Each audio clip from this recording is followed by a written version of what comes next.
అందరికీ నమస్కారం. వైశాఖ అమావాస్య కథ. ఈరోజే అత్యంత శక్తివంతమైన వైశాఖ అమావాస్య మరియు శని జయంతి. ఈ శని జయంతి శనివారంతో కలిసి రావడం ఇంకా విశేషంగా చెప్పవచ్చు.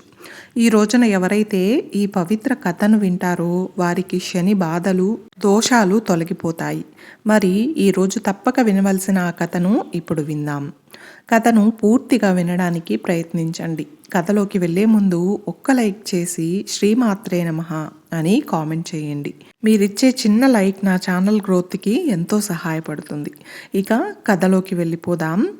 పురాణాల ప్రకారం ఒకప్పుడు ధర్మపురి అనే గ్రామంలో ధర్మవర్మ అనే మంచి సద్గుణాలు కలిగిన బ్రాహ్మణుడు ఉండేవాడు. అయితే అతని పూర్వీకుల ఆత్మకు శాంతి లేకపోవడం వల్ల అతడు ఎంతో అశాంతిని, బాధను అనుభవించేవాడు. తన పూర్వీకుల కోసం ఏం చేయాలో తెలియక ఒక మహర్షిని ఆశ్రయించాడు. అప్పుడు ఆ మహర్షి ధర్మవర్మకి వైశాఖ అమావాస్య ప్రాముఖ్యతను వివరించి ఆ వ్రతం ఆచరించమని సలహా ఇచ్చాడు. ఆయన సూచన మేరకు ధర్మవర్ణుడు అత్యంత భక్తి శ్రద్ధలతో వైశాఖ అమావాస్య రోజున పవిత్ర నదిలో స్నానం చేసి పితృదేవతలకు తర్పణాలు సమర్పించాడు. పేదలకు, బ్రాహ్మణులకు అన్నదానం, జలదానం మరియు దీపదానం చేశాడు.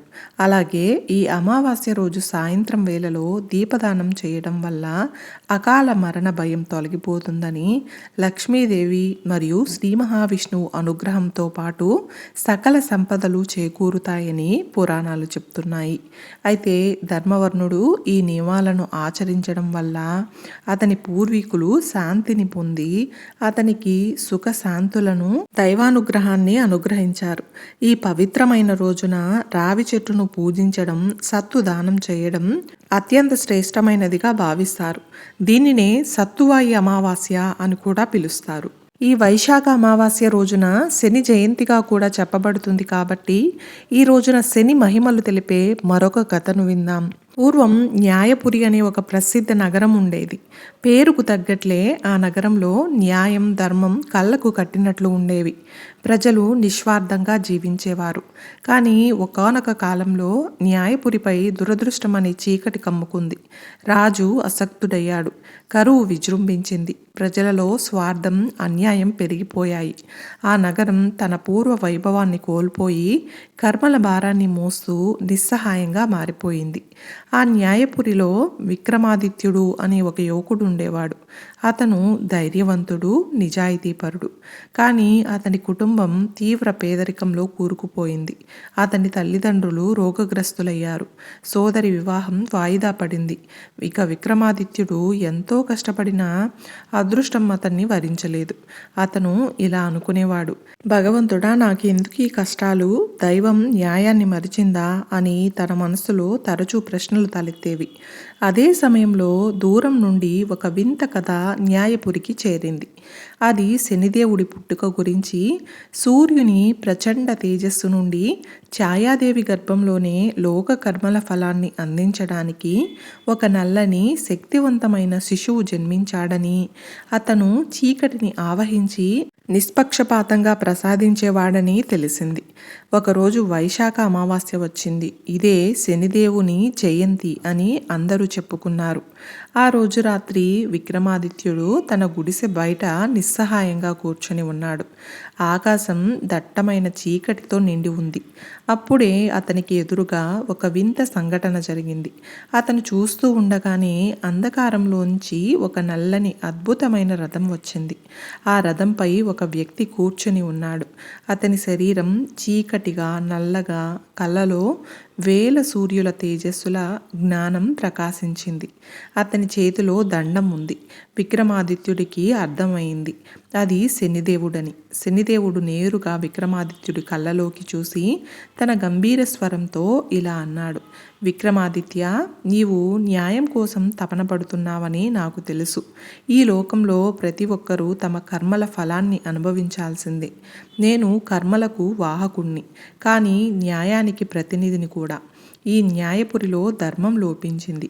ప్రజలు తమ కర్మలను మరచి స్వార్థంతో ప్రవర్తిస్తున్నారు. అందుకే వారికి ఈ కష్టాలు ఎదురవుతున్నాయి. ఒకరి ధనాన్ని ఒకరు దోచుకుంటున్నారు. అన్యాయం రాజ్యమేలుతుంది. చూద్దామన్నా ఒక్కరు కూడా మంచి ప్రవర్తనతో లేరు. కాబట్టి మీరు మారాలి అని అన్నాడు. ఇక విక్రమాదిత్యుడి ధైర్యం తెచ్చుకొని, స్వామి, మరి నా కష్టాలకు కారణమేమిటి? నేను ధర్మాన్ని తప్పలేదు కదా, అయినా కష్టాలను పడుతున్నాను అని అడిగాడు. దానికి శనిదేవుడు మృదువుగా నవ్వి, నీవు ధర్మవంతుడివే. నీ కష్టాలు నీ పూర్వకర్మల ఫలాన్ని మాత్రమే కాదు, నీలోని నిస్వార్థాన్ని, ధైర్యాన్ని, విశ్వాసాన్ని పరీక్షించడానికి నేను వేసిన చిన్న మెట్లు.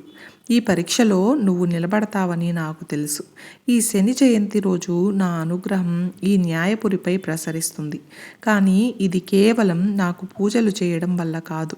లోకులు తమ కర్మలను సరిదిద్దుకోవాలి, ధర్మాన్ని అనుసరించాలి. అప్పుడే నా అనుగ్రహం వారికి నిజమైన ఫలాన్ని ఇస్తుంది అని చెప్తాడు. ఇక వెంటనే శనిదేవుడు తన చేతిలోని దండంతో న్యాయపురి వైపు చూస్తాడు. ఆ దండం నుండి ఒక నల్లని ప్రకాశవంతమైన కిరణం వెలువడి న్యాయపురిని చుట్టుముట్టింది. ఆ కిరణం తాకిన ప్రతి చోట ప్రజలు తమ గత తప్పులను, చేసిన అన్యాయాలను స్పష్టంగా చూసుకోగలిగారు. వారి మనస్సులు పశ్చాత్తాపంతో నిండిపోయాయి. ఆ తరువాత శనిదేవుడు విక్రమాదిత్యుని ఆశీర్వదించి అదృశ్యమయ్యాడు. ఇక మరుసటి రోజు ఉదయం న్యాయపురి ప్రజల్లో అద్భుతమైన మార్పు కనిపించింది. వారు తమ తమ తప్పులను ఒప్పుకున్నారు. ఒకరికొకరు సహాయం చేసుకోవడం ప్రారంభించారు. స్వార్థం తగ్గి ధర్మం పెరిగింది. ఇక విక్రమాదిత్యుడి కుటుంబం కష్టాలు కూడా తీరిపోయాయి. ఊహించని విధంగా అతనికి ఒక గొప్ప అవకాశం లభించింది. అతను న్యాయపురిని తిరిగి వైభవానికి తీసుకువచ్చాడు. ఆ రోజు నుండి న్యాయపురి ప్రజలు శని జయంతిని కేవలం భయంతో కాకుండా కర్మల సంస్కరణలకు, న్యాయానికి మరియు దైవ పరీక్షలకు ప్రతీకగా జరుపుకున్నారు. శనిదేవుడు కష్టాలను ఇచ్చేవాడు కాదని, మన కర్మలను శుద్ధి చేసి న్యాయాన్ని అందించేవాడని వారు అర్థం చేసుకున్నారు. ఈరోజు ఎవరైతే ఈ పవిత్ర కథను విన్నారో వారికి శని భగవానుని అనుగ్రహం కలుగుతుంది. అలాగే ఈ వైశాఖ అమావాస్య రోజున రావి చెట్టును పూజించడం, రావి చెట్టుకు నీరును అర్పించడం వల్ల త్రిదేవతల ఆశీస్సులు లభిస్తాయని చెప్తారు. పవిత్ర వైశాఖ మాసంలో దీనిని పూజించడం కూడా చాలా పవిత్రంగా పరిగణించబడుతుంది. చూశారు కదండి, ఈరోజు మనం వైశాఖ అమావాస్య మహిమను తెలిపే కథను, అలాగే ఈ రోజున శని జయంతి కావడంతో శని భగవానుని మహిమను తెలిపే మరొక కథను గురించి కూడా తెలుసుకున్నాం కదా. ఈ వీడియో మీకు నచ్చినట్లయితే ఒక్క లైక్ చేసి నా ఛానల్ని సపోర్ట్ చేయండి. ఇంకా మరెన్నో ఇంట్రెస్టింగ్ వీడియోస్ కోసం నా ఛానల్ని సబ్స్క్రైబ్ చేయండి.